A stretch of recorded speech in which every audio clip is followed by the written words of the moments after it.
is just a little bit different. Every graveyard has its own vibration, of course, but you start to develop a friendship with it and the spirits there. They become more and more familiar, like an old friend. It's kind of like you're going to see an old friend again and again, and you start to understand them more. You start to understand their nature, and as you understand the nature of spirits and the dead,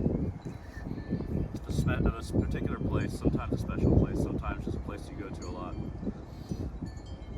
there becomes an energetic dialogue between you, that graveyard, and the spirits there. It's a path that you must have a motive in. You must be willing to view the dead as if they are still alive and still needing your care, still deserving an ear like a good friend. And if you hold them like you hold loved ones, even if you don't know them, you start to get a little something extra back. Though the motivation should always be to help them and to communicate with them, you start to gain a little reservoir of spirits within, particularly spirits of the dead, in a way that is not connecting particularly with trees or nature, nothing like that, but what is left after a person dies. And that reservoir within yourself, it becomes a potent power source, energy source, for you to employ your magic through and with. Kind of like a battery.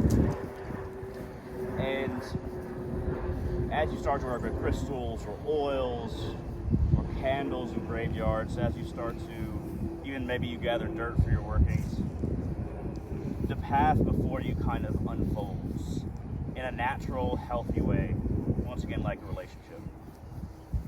It's not always the best thing to just take the techniques of others or what you get from books. Sometimes it has to be organic. It has to be an unfolding path.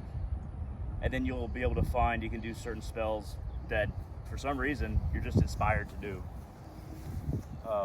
Not ones you've ever heard about or taken advice about, but possibilities and materials start to become more and more clear.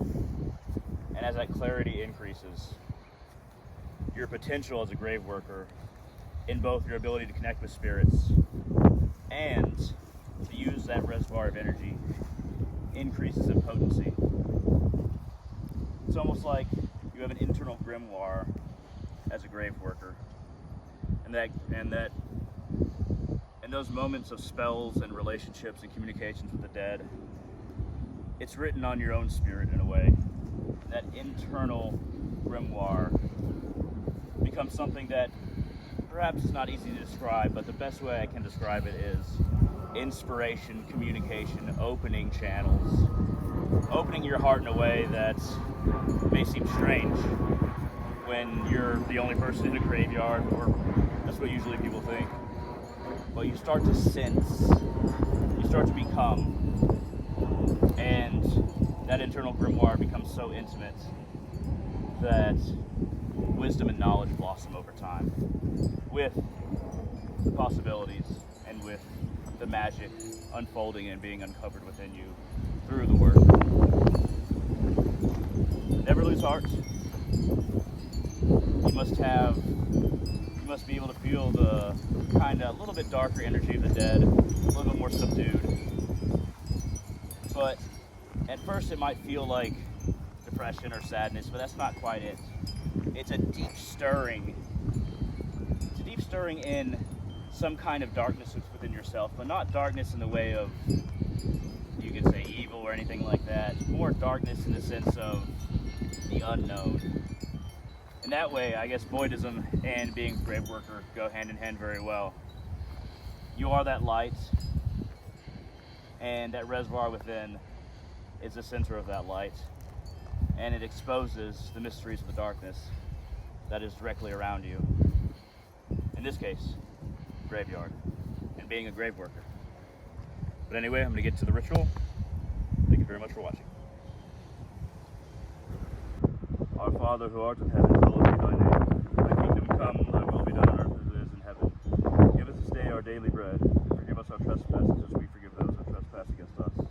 And lead us not into temptation, but deliver us from evil. For thine is the kingdom, power, and glory, forever and ever. Amen. I sanctify this ground and this space. In the name of the spirits who exist here. You are not forgotten, and you are recognized from the living to the dead. Amen. Amen.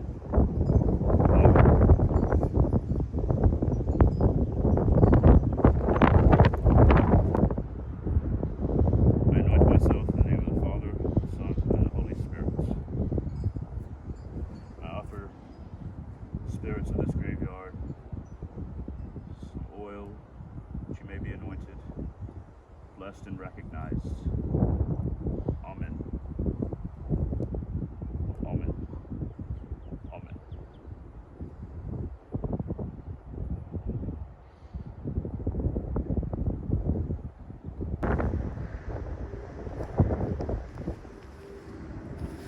Spirit, I touch your feet and ask for but a little bit of energy through the soil upon you. I ask for this, and I thank you for it. Amen.